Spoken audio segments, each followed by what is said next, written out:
Hi, ఇప్పుడు next video చూస్తాము. Twin flames a success story, అదే next video. So twin flames a success story అనే చాప్టర్లో ఏమి చూస్తామంటే లైక్ ఆ ట్విన్ ఫ్లేమ్ జర్నీ ఎట్లా సక్సెస్ అవుతుంది, ఆ సక్సెస్ అనేది ఎట్లా వస్తుంది, ట్విన్ ఫ్లేమ్ మేనిఫెస్టేషన్. మీ లైఫ్లో ట్విన్ ఫ్లేమ్ మేనిఫెస్ట్ అవుతాడు, మీరు ఇన్నర్ వర్క్ చేస్తారు, ఆ ట్విన్ ఫ్లేమే మీ ట్విన్ ఫ్లేమ్ అని చెప్పేసి ఆ కన్ఫర్మేషన్ జరగాలి. ఆ తర్వాత ట్విన్ ఫ్లేమ్ ఇన్నర్ యూనియన్ మీకు ఆల్రెడీ అయింటెనాలే మేనిఫెస్ట్ అవుతాడు. So twin flame external, that is physical union జరగాలి. ఆ తర్వాత ట్విన్ ఫ్లేమ్ హార్మోనియస్ యూనియన్కి వెళ్ళాలి. సో హౌ ఇస్ దిస్, ఇది ఎట్లా సక్సెస్ఫుల్ అవుతుంది, దానికి ఇనిషియల్ స్టెప్ ఏంటి అనేది ఈరోజు topic. So how is twin flame success story అనేది. So twin flames success story అనే దాంట్లో నేను ఏంటి చెప్పాలంటే జస్ట్ అవుట్లైన్ ఇచ్చేస్తాను. సో నేను మా హస్బెండ్ వారి ఇంట్లో నుంచి మా అమ్మ వారింటికి వచ్చినప్పుడు నాకు చాలా ఫ్రస్ట్రేట్ అయిపోయినాను, చాలా టెన్షన్, కోపం, వెంజన్స్ అన్నీ ఉండింది. అట్లాగే అమ్మవారింటికి వచ్చినాను, ఆ టాలరెన్స్ లెవెల్ దాటిపోయింది.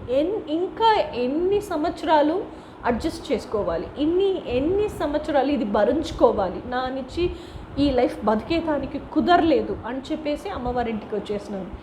సో అప్పుడు వచ్చిన తర్వాత నాకు ట్విన్ ఫ్లేమ్ కావాలా అని అనిపించలేదు, నాకు పీస్ ఆఫ్ మైండ్ కావాలి ఫస్ట్, ఆ తర్వాతనే ఏదైనా నేను చూసుకుంటున్నాను అని చెప్పేసి ఆ పీస్ ఆఫ్ మైండ్ కోసం. పీస్ ఆఫ్ మైండ్ దొరకలేదు, ఎందుకంటే నిద్ర పట్టట్లేదు, నా లైఫ్ ఇట్లా అయిపోయింది ఇట్లా అయిపోయింది అని చెప్పేసి నిద్ర పట్టట్లేదు. ఇట్లా మన లైఫ్ని స్పాయిల్ చేసేసినారు, ఎక్స్ప్లాయిట్ చేసేసినారు. మన లైఫ్ మనం ఎట్లనో బతకాలని అనుకున్నాము, మన డ్రీమే డిఫరెంట్గా ఉండింది, మన డ్రీమ్ చాలా యునీక్గా ఉండింది, మనం ఇంత సాఫ్ట్ అయిన ఇన్నసెంట్ అయిన ఒక పర్సనాలిటీగా ఉన్నాము, కానీ మనం బతుకు ఇట్లా అయిపోయింది, ఇట్లా మనకి ఏమి నచ్చలేదో అదే మొత్తం లైఫ్గా బతికేసి ఇప్పుడు అది దానికి పైన నా నుంచి బతికేదానికి కుదరలేదు అనే స్టేజ్లో మన అమ్మవారింటికి వచ్చినాము అనే ఆ విరక్తి నా నుంచి బయటికి వెళ్ళలేదు. అన్నం తినేదానికి కుదరలేదు, ఆకిలే ఎత్తలేదు, అసలు నాకు నీళ్ళు తాగాలని దెబ్బ ఎత్తలేదు, నిద్ర పట్టట్లేదు, పిచ్చిదానిలాగా I was like sleeping in puja room. నా బెడ్రూమ్ కూడా ఎట్లేదు, ఏడుపు ఏడుపు ఏడుపు ఏడుపు, ఎవరు ఆర్సేదానికి కుదరలేదు, ఏడ్చి పూజా రూమ్లోనే ఉండిపోయినాను. మా అమ్మకి నన్ను చూస్తే భయం వచ్చేసింది, ఇట్లనే ఉండి చాలా సిక్ అయిపోతుందో ఏంటో అని చెప్పేసి చాలా నన్ను ఇది చేసింది, అడ్వైస్ చేసింది, నువ్వు బయటికి రా, ఇట్లా ఉండొద్దు. మా అమ్మ నాయన నుంచి నన్ను కన్విన్స్ చేసేదానికి కుదరకుండా మా అక్కని కోయంబత్తూరు నుంచి పిలిచారు, ఇట్లా ఉంది మాకేం చేయాలో అర్థం కావట్లేదు, నువ్వు వచ్చి అయినా మాట్లాడు అని చెప్పేసి. అప్పుడు నా లైఫ్ ఒక టర్న్ ఎత్తింది. సో మా సిస్టర్ వచ్చేసి ఏం చెప్పింది, నువ్వు ఎవరితో రావద్దు, నువ్వేం చేయొద్దు, నీకు ఈ టెన్షన్ ఉంది, రిలాక్స్ చేయాలంతా రిలాక్స్ చేయి, ఏడాలంతా ఏడ్చేయి, కానీ మొత్తం ఏడుపు అంతా ఏడిసి నీ కోపం, నీ ఫ్రస్ట్రేషన్, నీతో సాడ్నెస్ అన్నీ లైక్ దాంట్లోనే బయటికి విడిసేయి అని చెప్పేసింది మా సిస్టర్. ఆ తర్వాత లైక్ వారన్నీ అందరూ అంత చెప్పినాలు ఆ సాడ్నెస్ నా నుంచి బయటికి వెళ్ళదే లేదు. సో అప్పుడే నాకు స్పిరిచువల్ అవేకనింగ్ అయింది, అప్పుడే నాకు సోల్ షాక్ అయింది, dark night of the soul, ego death, ఇదన్నీ జరిగింది. సో ఆ మిరక్షిలో దానికి నెక్స్ట్ స్టెప్ ఏం పెట్టాలో కూడా నాకు తెలియట్లేదు, ఏం చేయాలా, ఎట్లా బతకాలా, ఎట్లా మార్చ్ ఫార్వర్డ్ అవ్వాలా, ఎందుకు ఇంత బ్లాంక్ అయిపోయినాను, నా లైఫ్ ఎందుకు ఇట్లా అయిపోయింది, నాకు ఏం తెలియట్లేదు. బట్ సక్సెస్ స్టోరీ అనేది ఎప్పుడు స్టార్ట్ అవుతుంది అంటే, ఇది అన్నీ ఏడుపన్నీ ఏడ్చేసి గాడ్ దగ్గర ఫైట్ చేసేసి, ఆ తర్వాత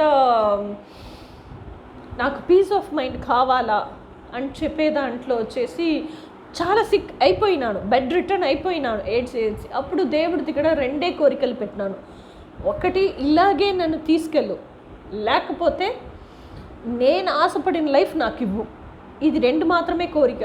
కానీ ఇట్లా అయిపోయి బెడ్ రిటర్న్ అయిపోయినాను. నేను హార్ట్ పేషెంట్, మా డాడీకి చాలా భయం పెట్టింది, అంబులెన్స్కి అన్నీ ఫోన్ చేసి నేను ఇంటి నుంచి హాస్పిటల్కి రాను అని చెప్పేసినాను. సో స్ట్రెచ్చర్ని పెట్టి తీసుకెళ్ళేదానికి అసలు అంబులెన్స్కి అన్నీ ఫోన్ చేసి నన్ను స్ట్రైక్ చేసి నేను ఎక్కడికి రాను, నాకు 1 వీక్ టైం నేను దేవుడి దగ్గర అడిగినాను. నేను ఆశపడింది నేను బతకాలనుంటే దేవుడు నన్ను చరిచేస్తాడు, లేకపోతే బతకొద్దునుంటే దేవుడే వచ్చి నన్ను తీసుకెళ్తాడు అని చెప్పేసి అన్నీ రిజెక్ట్ చేసేసినాను. కానీ 1 వీక్లో బాగా అయ్యి బెడ్లో నుంచి లెగిసేసినాను, హెల్త్ ఇంప్రూవ్ అయిపోయింది. సో అప్పుడు ఆ తర్వాత నమ్మకం వచ్చింది నాకు. ఆ నమ్మకం వచ్చిన తర్వాత నేను ఇన్నర్ వర్క్స్ చేసేదానికి స్టార్ట్ చేసినాను. నన్ను ఎట్లా పీస్ఫుల్గా పెట్టుకోవాలి, ఆ పీస్ ఆఫ్ మైండ్ ఎక్కడ ఉంది, నాలోనే ఉంది, అప్పుడు తెలియట్లేదు కదా, ఎక్కడో ఉంది అని వెతుకుతూ ఉంటున్నాడు. మెడిటేషన్ ఎట్లా చేయాలి, మెడిటేషన్లో ఎట్లా పీస్ ఆఫ్ మైండ్ వస్తుంది, ఆ మెడిటేషన్ వెనుక ఉంది సైన్స్ ఏమి, ఇది అన్నీ వెతికేదానికి స్టార్ట్ చేసినాను. అది అన్నీ వెతికి అది లాస్ట్న mindful meditation, twin flame meditation and twin flame concept లోపలికి వెళ్ళింది అట్లా. సో ఇదన్నీ నేను ట్విన్ ఫ్లేమ్ కాన్సెప్ట్ గురించి తెలుసుకున్నాను. సో ఇన్ అండ్ అవుట్ ఆ ట్విన్ ఫ్లేమ్ జర్నీని నేను అండర్గో చేసినాను.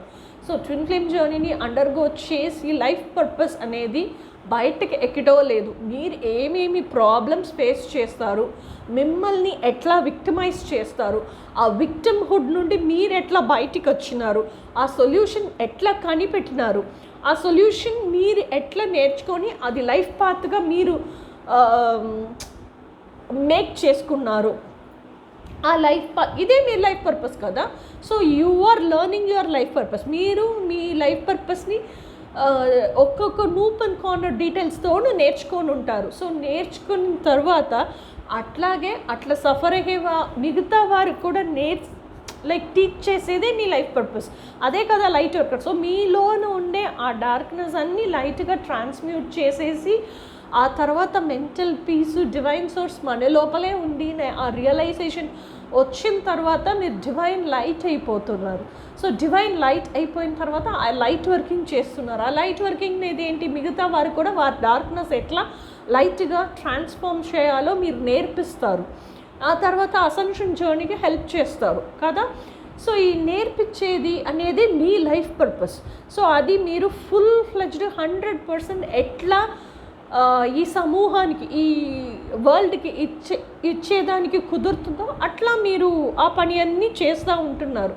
So this is how you become successful. So ఇట్లా మీరు చేసినప్పుడు మీరు ఒక్కొక్క లైఫ్లో సఫర్ అయ్యే ఆ సోల్కి, లైఫ్కి వాల్యూ యాడ్ చేస్తున్నారు. ఆ సఫరింగ్లో ఉండి ఆ సోల్ని బయటికి తీసుకొస్తున్నారు, ఆ సొల్యూషన్ ఇస్తున్నారు. So you're adding value to the people's life. ఇదికి వారే పే చేయాలని అర్థం లేదు. ఓకే, వారు ఫీజు ఇవ్వలేదు, అది ఇది ఏం బాధపడ, మీరు వర్క్ చేసేది ప్రపంచానికి, డివైన్ సోర్స్కి. డివైన్ సోర్స్ మీరు చేసిన పనికి ఎట్లా పే చేయాలనేది ప్రపంచానికి తెలుసు, డివైన్ సోర్స్కి తెలుసు. అదే వచ్చి యూనివర్స్ అట్లాగే ఫంక్షన్ అవుతుంది, యూనివర్సల్ లాస్ పైనే ఫంక్షన్ అవుతుంది. It is called law of divine compensation. మీరు ఒక పర్సన్ సఫర్ చేస్తూనే ఒక పర్సన్కి సొల్యూషన్ ఇచ్చి వారి లైఫ్కి వాల్యూ యాడ్ చేసినారంటే ప్రపంచం మీకు పే చేస్తుంది under law of divine compensation. ఎట్లా అయినా ఒక రూట్ కనిపెట్టి అది పే చేస్తుంది. Okay, it will pay you. So this is how you become successful. So only thing is, ఒక్క విషయం ఏమిటంటే మీరు చేసే ఆ లైఫ్ పర్పస్ హోల్ హార్టెడ్గా, సోల్ఫుల్గా మీ ఎమోషన్, ఎనర్జీ, టైం అంతా ఇన్వెస్ట్ చేసి మీకు సాటిస్ఫాక్షన్ వచ్చేయంటూ అది చేసేసినాను, నేను కరెక్ట్గా చేసేసినాను, ఫుల్ఫిల్డ్గా చేసేసినాను, నా 100% ఇచ్చి చేసేసినాను, ఇంత బాగా వేరెవరు చేసేదానికి కూడా కుదరదు, అంత బాగా చేసేసినాను, ఆ సాటిస్ఫాక్షన్ మీకు రావాలి. ఆ సాటిస్ఫాక్షన్ వస్తే నాలే ఆ టిక్ మార్క్ పడుతుంది, మీ మనసాక్షి టిక్ మార్క్ పెడుతుంది. ఆ టిక్ మార్క్ని డివైన్ ఇరైసాక్షి అని చెప్తాము, డివైన్ సోర్స్ యాక్సెప్ట్ చేస్తుంది. అప్పుడు డివైన్ సోర్స్ మీకు పేమెంట్ ఇస్తుంది. ఓకేనా? So this is how you become a successful person.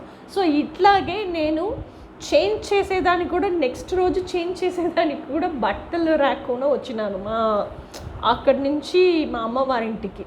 So ఇప్పుడు ఇంత సక్సెస్ఫుల్గా నేను ఉంటున్నానంటే ఇదే reason. This is twin flame success story. So next video, what to do if I am married or if my twin flame is married, ఆ video చూస్తాము. Until then, bye.